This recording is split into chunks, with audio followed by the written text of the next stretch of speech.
खबरें जो आपको सीधे जोड़ती हैं हमसे, जिनका आपकी जिंदगी पर होता है सीधा असर। खबरों की वही तस्वीर, बिना बदले बिना डरे, जज्बा सच का लिए, सच दिखाते हैं।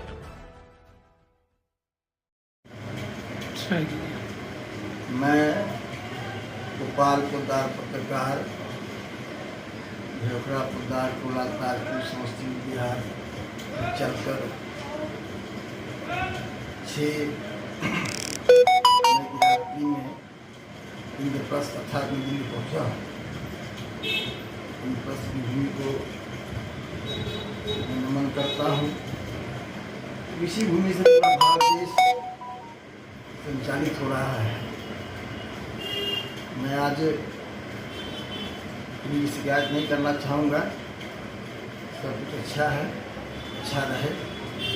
इसी जो भारत पाकिस्तान की दुर्घटना घटी है, हमारा संगठन उसकी घोर भर्त्सना करता है और मैं चाहता हूँ, संगठन चाहता है कि 24 घंटे के भीतर दोनों देश के बीच सदा के लिए युद्ध विराम, शांति का माहौल हो जाए, संपूर्ण दुनिया आराम से चैन से जिए।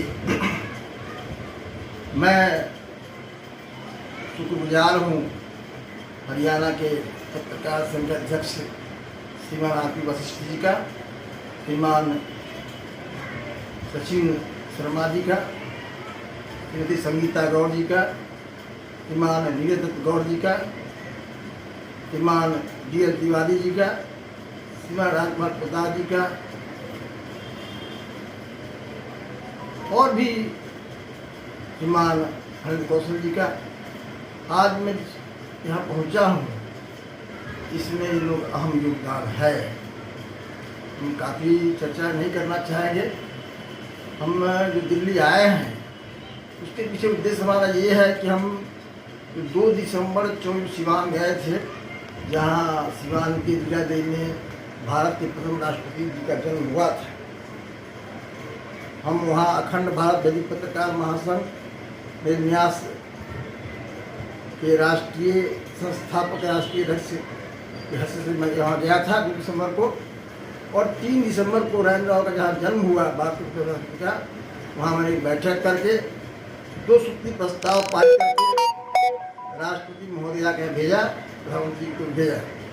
जिन्होंने मांग किया है कि आज़ादी के बाद 1950 से लेकर अभी तक भारतवर्ष के संपूर्ण पत्रकारों को ठगा जा रहा है, और जो कहा जाता है कि पत्रकार चौथा स्तंभ है, ये केवल कहा जाता है।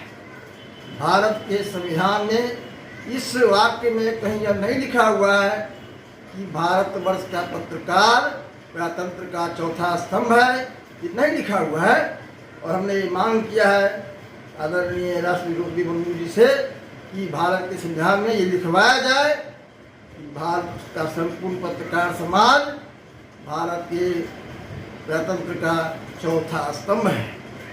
और उसके बाद जिस तरीके से जो 3 स्तंभ है, कार्यपालिका, विधायिका, न्यायपालिका, उसी तरीके से उन तीनों खंभा, उन तीनों पिलर की तरह नहीं तो कम से कम उनके समकक्ष सभी पत्रकारों को सारी सुविधाएं जो जरूरी पड़ता है वो दे, और ये लिखा जाए कि कितनी राशि होगी।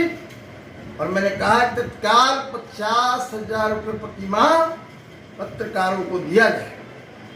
यहाँ पर मैं कहना चाहूँगा कि भारतवर्ष के लोकसभा सांसद जो 542 हैं, जिन पर प्रति माह 15 से 25 लाख रुपए खर्च होते हैं, जो 6-7 घंटा समय गुजारते हैं जनता की सेवा में, जो पत्रकार 24 घंटे इस देश की सेवा में लगा रहता है, घर द्वार छोड़ के चिंता करता है, क्या उसको 50,000 रुपये देना मुनासिब नहीं है क्या?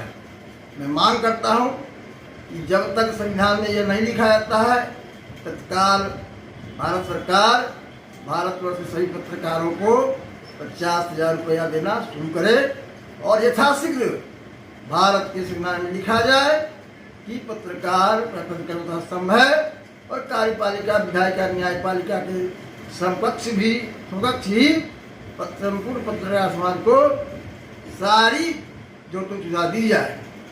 और फिर मैं आगाह करना चाहता हूँ कि जब तक ये मांग पूरा नहीं होगा हम तब तक पूरे देश के पत्रकार समाज से मिलकर के एक लंबी लड़ाई लड़ेंगे।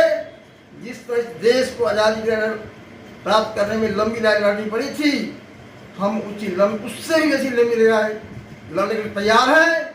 और जब तक ये मांग पूरा नहीं होगा, संविधान नहीं लिखा जाएगा, हम इसको आंदोलन करते रहेंगे।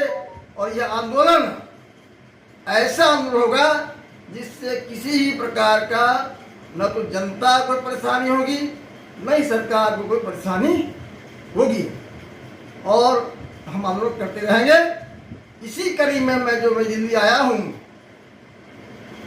कि जो अपने न्यायपालिका के अधिवक्ता महोदय हैं भारत में, जिसमें 36 राज्य भारतवर्ष में हैं, 36 राज्य के अधिवक्ता महोदय को मैंने निमंत्रण कार्ड दिया है यहाँ दिल्ली में आकर के कि आप 10 अगस्त को संगठन के प्रधान कार्यालय समस्तीपुर में पहुँचे और उस दिन जो कार्यक्रम है 10 अगस्त को वहाँ तिरंगा ऊंचा रहे हमारा, उस कार्यक्रम में सारे अधिवक्ता हिस्सा ले।